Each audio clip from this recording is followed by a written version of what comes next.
मोहोळ तालुक्यामध्ये अनेक घडामोडी घडत असताना प्रामुख्याने मोहोळ तालुक्यातील मतदारसंघामध्ये एकच विषय चर्चेचा ठरत आहे, ते म्हणजे अगदी गावखेड्यापर्यंत हा नेता त्या ठिकाणी पोहोचून अनेक वर्षापासून विकासापासून वंचित असलेले किंवा कुठल्याही वैद्यकीय चित्रात व अन्य कोणत्याही परिस्थितीत अडचणीत असलेल्या कुटुंबाची माहिती मिळताच त्याच क्षणी प्रामुख्याने लक्ष देत त्या कुटुंबातील व्यक्तीला लागेल ती मदत करत अडचणीत असलेल्या कुटुंब किंवा सदस्यांना संकटातून बाहेर काढण्याचा प्रयत्न मोहोळ तालुक्याचे संभाव्य उमेदवार व शिवसेना नेते राजू खरे यांच्या माध्यमातून वारंवार दिसून येत आहे।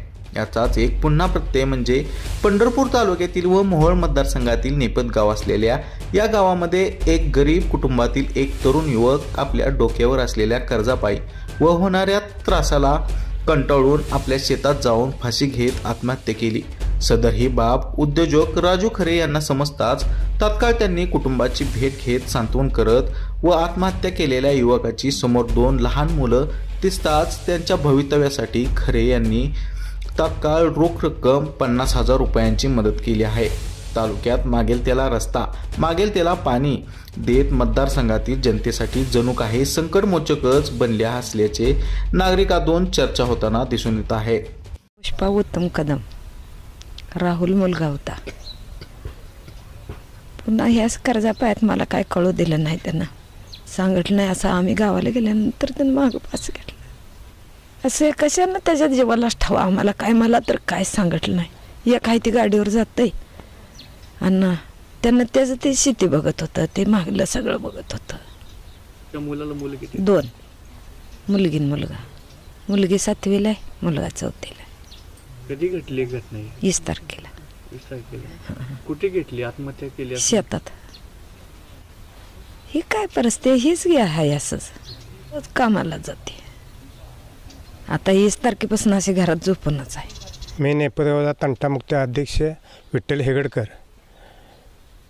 राहुल कदम यांची आत्महत्या 20 तारखेला घडली त्यांच्या घरच्या शेतात, या घरापासून 1 किलोमीटर अंतरावर घडली आणि ती वार्ता आम्हाला कळता आम्ही त्या ठिकाणी गेलो, त्यांचा पंचनामा करून त्यांचा विधी झाला। ही बातमी राजू खरे यांना कळाली, आमच्या सरपंच नेपथगावचे सरपंच पांडुरंग पळकळे यांनी कळवली आणि तात्काळ त्याने आम्हाला फोन केला की मी संध्याकाळपर्यंत तुमच्या गावी येतो आणि ते गावी आले आणि त्यांच्या घरच्याचं सांत्वन करून त्यांना आधार दिला।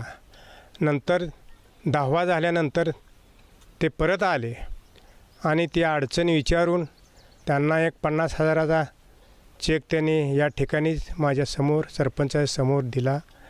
ही एक खरंच गरिबीला खरे साहेबाची, म्हणून आम्ही खरे साहेबाच्या माझं गावच संपूर्ण त्यांच्या पाठीशी राहील अशी मी या ठिकाणी ग्वाही देईन। अशोक दिगंबर कदम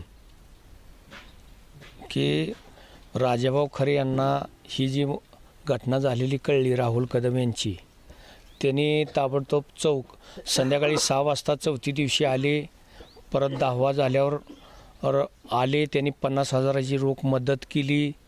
म्हणजे असे आपले पांडुरंग पळकळे यांनी त्यांना निरोप दिले आलेत, त्यांनी लवकरच मदत करून असा म्हणजे नेताच नाही कुठे की बाबा आपल्या जिल्ह्यात सुद्धा नेता नाही की बाबा गोरगरिबाला मदत करणारा राजाभाऊ खरेच एवढा आहे, म्हणजे 22 आमदार आपले मोहोळचे आहेत। मी रणजित युवराज कदम, माझा सक्का चुलत भाऊ यांनी आत्महत्या केली।